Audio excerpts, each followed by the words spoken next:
First, there will be no ministerial statement at all from this ministerial. It's slightly unusual, but that's the case. That being said, we had a very good meeting with Minister Panchikidze.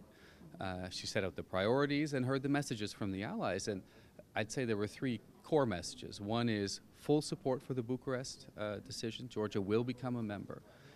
Second, of course, support for Georgia's territorial integrity. But third, that the recent events have raised some concern. And the Secretary General told her in his bilateral meeting that even the appearance of politically motivated arrests can be damaging. So we need to avoid that without NATO in any way interfering in the internal judicial affairs of any partner country. The elections were a test that was passed. They went well, and they showed that Georgian society and the Georgian political system is maturing. But the greatest sign of maturity is, of course, reacting well when it's at its hardest. And it's quite clear to all of us that the government and the opposition are having some difficulty in working together. There's some clear tension. But cohabitation, which is never easy in any government, is a sign of being able to function as a state. And so that is an important test for NATO. And actually, I think this is an opportunity.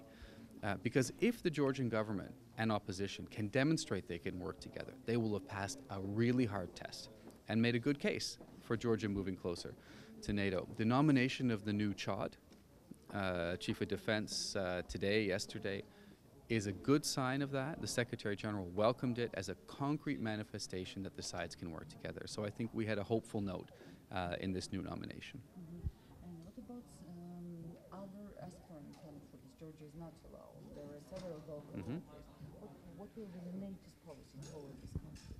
Well, in fact, there was an extensive discussion of all four aspirant countries yesterday amongst the 28 allies, and a really strong desire on the part of the allies to move the enlargement process forward as quickly as possible, because we believe that enlargement is the right of NATO. It is the right of countries to choose their own associations, and because we believe that enlargement has locked-in security for allies, for partners, and for countries that don't aspire to membership. So, strong, open door. That is clear. When that will happen is impossible to say. It is still a performance-based process, and each country is different and has to be judged on its own merits. In the case of the former Yugoslav Republic of Macedonia, it's the name issue, and not much more than that. In the case of Bosnia and Herzegovina, I think there's much more concern that the government is unable to work together to make the decisions necessary.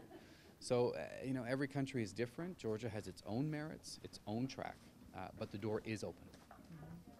Well, there won't be any statement, any communique. Well, basically, they particular things to announce separate from the patriot message. They thought that was, the substance,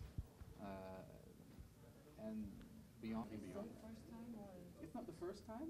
It doesn't often happen, but at least 2 or 3 times since I've been at NATO's negotiation processes to come up with something that says not too much. You and I have to leave in 5 minutes, so I'll